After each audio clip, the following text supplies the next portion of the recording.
Hi, Alex here from Rebeloper.com and welcome to ASD, App Store Domination. And today we are on day 2, so let's get to work.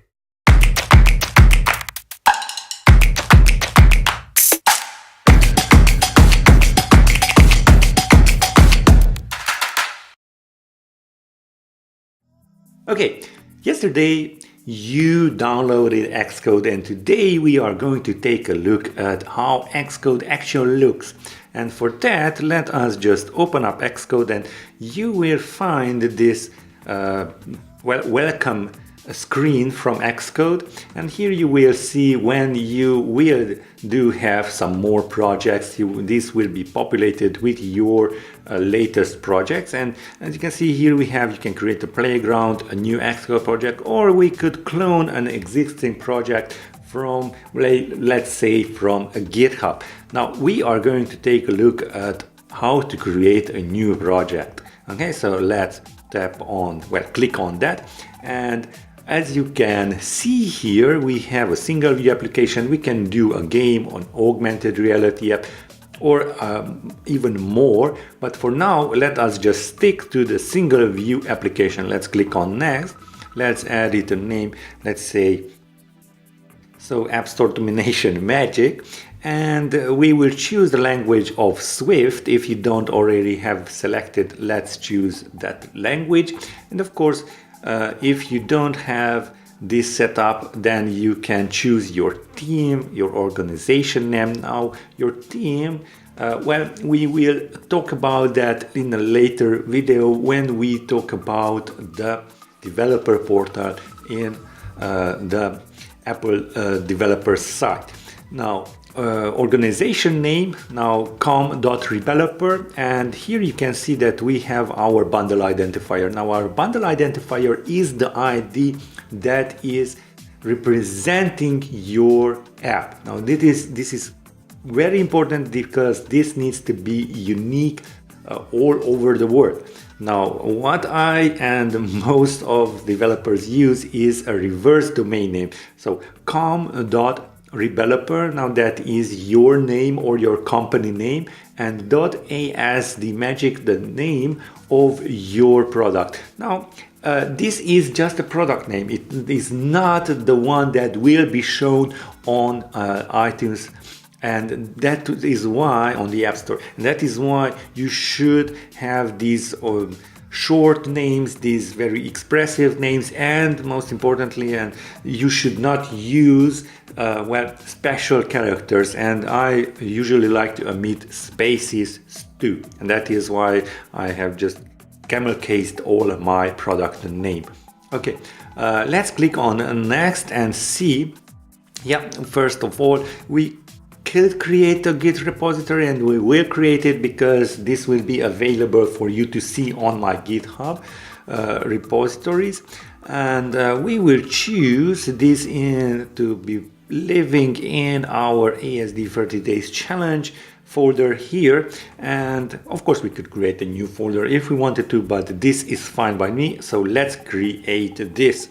Okay, now here, as you can see here, we have a standard Xcode project. And if you are buying an Xcode project from other developers, or if you are building this for yourself, you need to familiarize yourself with this environment. Well, probably most of you watching this already do know, but hang on, maybe you will learn some more interesting stuff along the way.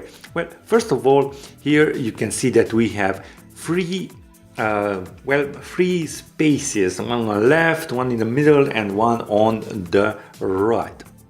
Okay, now let's talk about this one on the right, and this is the navigator, and by default it is set to the project navigator. Here you can see your groups, because these are not, we are not calling them folders, we are calling them groups.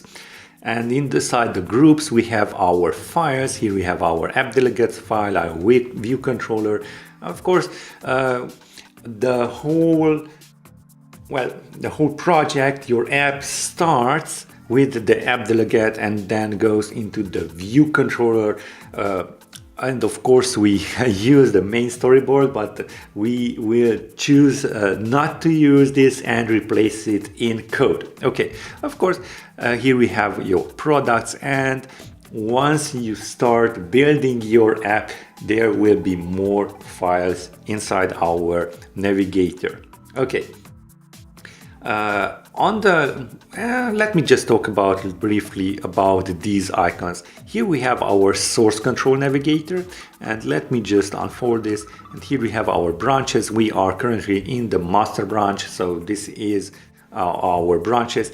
I have covered using GitHub with Xcode 9 in a previous playlist, so go ahead and check that out on YouTube. Okay. Now, next up is what I usually use. Well, when you build and run, it automatically goes here into our issues navigator. And one more thing that I like to use is this finder. And I like to type in here, let's see, app delegate. And it finds all the what I want to find inside my projects, and you can tap on that and it takes you there. Now let's talk about this right side, and that is our, this all is the file inspector, and it inspects the current file that you are in. So let's go back here. If we are in the app delegate, then we can find these things. Now, if you select a UI responder, then you have this quick help here. This all depends on what you are using inside the center view. Okay, now, of course, you can toggle on off these as you wanted to, and we do have another view down here, and that is our console that we can of course hide and show if we wanted to. And this will be shown if we just simply run the app. So let's do that now. Let's select one of our simulators like so, and let's click on this play button. Okay, and the simulator will load. Now the simulator, if you don't already know that, it is living inside your Mac app, so you don't have to have a device for testing, and it will take a while to launch for the first time, and it looks something like this, and it shows how your app will look like on an actual device. Well, for now it doesn't do anything. Let's launch. Well, we have stopped this by clicking on the stop, and now let's go to the view controller and let's print something out. And this is where you can add your code, or you can edit your code. So let's print a statement. Okay, let's build and run. Now build and run means it builds the whole project and runs it on the simulator. And as you can see, here we have printed out first print statement, not statement, statement. Now we can stop this. Now, if we wanted to just check our code and not run it, we can just simply build, and that is with the simple shortcut of Command B. And if we hit that, as you can see, build has succeeded. It tells us that we do have a succeeding build.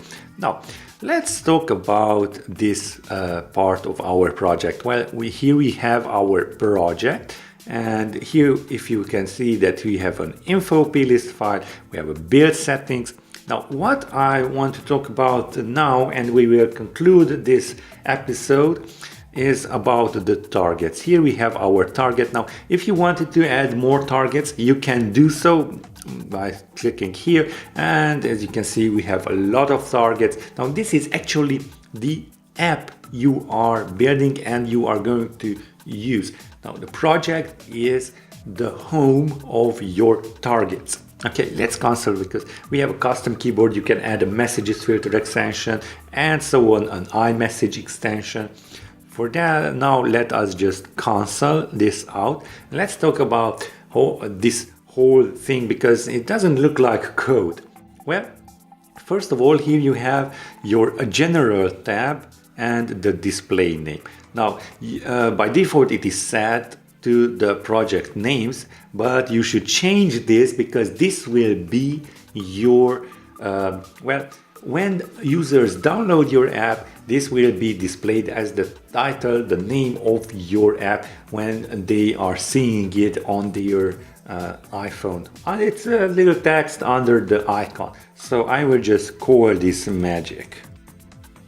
Or maybe ASD space magic. Okay, here you have your bundle identifier as I was talking about earlier, and now let's talk about the version number. Well, the version number, it is as simple as that. It is the version of your current app on the App Store. Now, if you are building a new version number, you have to bump up. Let's say current version number is 100, you could have 101, and that is all. This is very important because if you want to submit a new version of your app, then you need to bump up the version.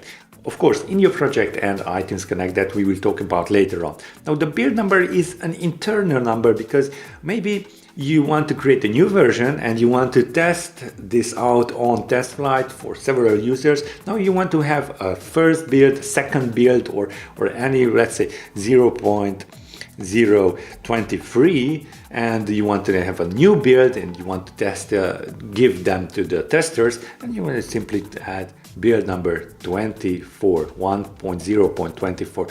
Well, build number 1 is okay now, and I will just take this to 0.00. Okay, now I like to use signing because signing, I like to use signing as automatic because automatically it takes care of our signing. Of course, you need to have a team that we will set up in a next video, and it will be automatically provisioned, and we will download our signing certificate in a next video. Deployment info, well, it should be the latest deployment target, universal, because we want to use iPhone and iPad versions of our app. The main interface, well, for now it is our main.storyboard, but we will change that, so we will use it in code. Device orientation, I like to uncheck landscape left and landscape right if our app is portrait, but it all depends on your app. And the status bar style, app icons, launch screen, embedded binaries, this is all, well, pretty advanced stuff, so I won't cover this. Now, your bundle identifiers, well, your bundle identifier is called App ID on the Apple Developer Portal. It's a bit tricky, but you will get used to it. This is why you are learning this day by day with this 30 days challenge. Now, this can be automatically uploaded and, well, created on the Apple Developer Portal, but not when you just automatically manage signing. That is not enough. You need to go into capabilities and enable one of the capabilities. Now, I won't go into details here. I will just enable in-app purchases, and that should take care of adding your App ID into the Developer Portal, because creating it inside the Developer Portal is kind of old school, and you can do this, well, say nearly automatically. Now, one last thing that you should be aware of is this info tag, where you can have your bundle identifier, bundle display name changed. So this is one thing that you need to be aware of, and we will maybe add some fonts here or add some privacy issues if you want to create an app that uses let's say the user's photo library. Then you need to type in here that you want access to that. Well, it is a topic for another video. Okay, that is it for how Xcode looks, and in the next video we are going to take a look at the other side of our project, where the developer portal of Apple, and most importantly we are going to take a look at two things, and I believe I will take this into two separate videos. One is the developer portal and the other one is iTunes Connect. So If you're watching this on YouTube, go ahead and give it a thumbs up and subscribe to our channel. If not, go ahead and take a look at my products. Maybe you want to buy some products of me from rebeloper.com/products. Okay, hope you enjoyed this video and I will see you in the next one. Good stuff!